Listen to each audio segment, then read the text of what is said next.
주택 공급 부족으로 인해 집값이 오를 때에는 어느 지역을 막론하고 일정한 패턴을 그리며 상승이 진행됩니다.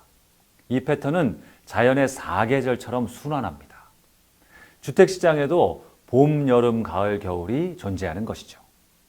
주택시장의 사계절에서는 매매 가격과 전세 가격의 향방이 중요한 매개로 작용합니다. 집값은 계속 하락하는데 전세값은 오르는 국면이 봄입니다. 수도권의 경우 집값은 떨어지고 전세값은 계속 올랐던 지난 2010년에서 2014년 정도를 생각하면 됩니다. 이 시기에는 오랫동안 집값이 떨어졌으므로 부동산으로 돈 버는 시기는 끝났다는 식의 폭락론이 득세합니다. 정부는 부동산 부양책을 내놓습니다. 사람들은 집값이 더 떨어질 게 두려워서 집을 사지 않고 너도 나도 전세로 머뭅니다. 사람들이 집을 사지 않으므로 건설사는 주택 공급을 하지 않습니다.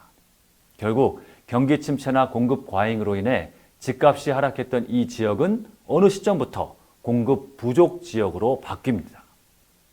전세값이 계속 오르면서 집값에 근접하는 현상이 나타납니다. 이 시기가 주택시장의 사계절 중 봄에 해당하는 시기로서 이제 본격적인 상승을 앞두고 있는 시기입니다. 여름이 되면 본격적인 상승이 시작됩니다. 매매 가격의 턱 밑까지 차오른 전세 가격이 매매 가격을 밀어 올리면서 매매와 전세가 함께 오릅니다. 만약 이 지역에 미분양 물량이 있었다면 그것도 빠른 속도로 소진됩니다. 이 시기는 실수요자가 주도하는 시장입니다. 집이 부족해서 가격이 오르는 시기이므로 실수요자가 몰려있는 전용 85제곱미터 이하의 중소형 아파트가 주로 오릅니다. 가격 면에서도 비싼 아파트보다는 중저가의 아파트가 먼저 오르고 점차 비싼 아파트로 상승이 전이됩니다. 매매 가격이 오르면서 건설사는 앞다퉈 공급을 시작합니다. 아파트의 경우 분양에서 입주까지 최소 2년 이상의 시간이 필요하므로 충분한 공급이 이뤄질 때까지 가격 상승은 계속됩니다. 가을이 되면 매매 가격과 전세 가격이 다른 움직임을 보입니다. 이 시기에 전세 가격은 상승을 멈추는 경우가 많습니다. 경우에 따라 살짝 하락하기도 합니다. 매매 가격이 많이 오름에 따라서 그동안 전세로 머물러 있던 사람들이 매매 수요로 많이 전환되기 때문입니다. 반면에 매매 가격은 뒤늦게 합류하는 실수요자와 투자 수요까지 가세해서 크게 상승합니다. 대개의 경우 집값에 거품이 생겨납니다. 이 시기는 이른바 유동성 시장으로서 큰 것, 새 것, 비싼 것이 주로 오릅니다.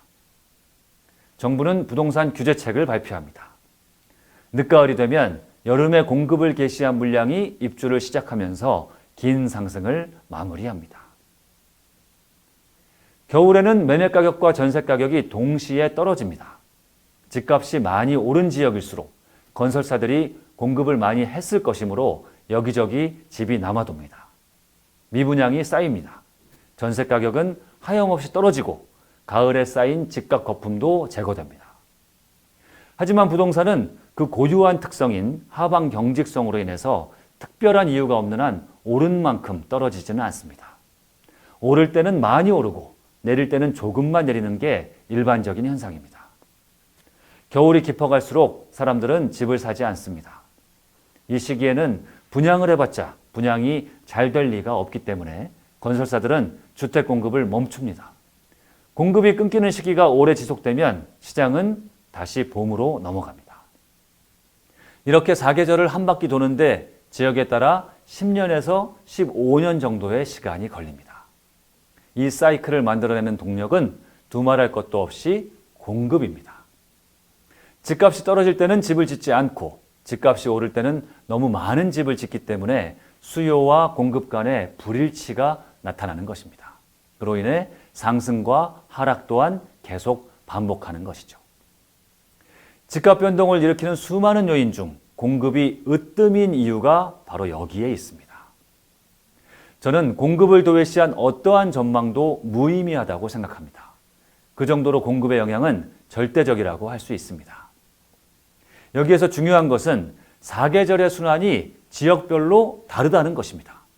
지금 이 시점만 봐도 어느 지역은 봄을 지나고 있고 어느 지역은 가을을 지나고 있습니다. 투자자라면 가장 먼저 봄이 오는 지역이 어디인지를 살펴야 할 것이고요. 내 집 마련을 하는 실수요자라면 내가 사는 지역이 어느 계절을 지나고 있는지를 알아야 합니다. 그래야 늦가을이나 겨울에 집을 사거나 봄에 집을 파는 우를 범하지 않을 수 있습니다.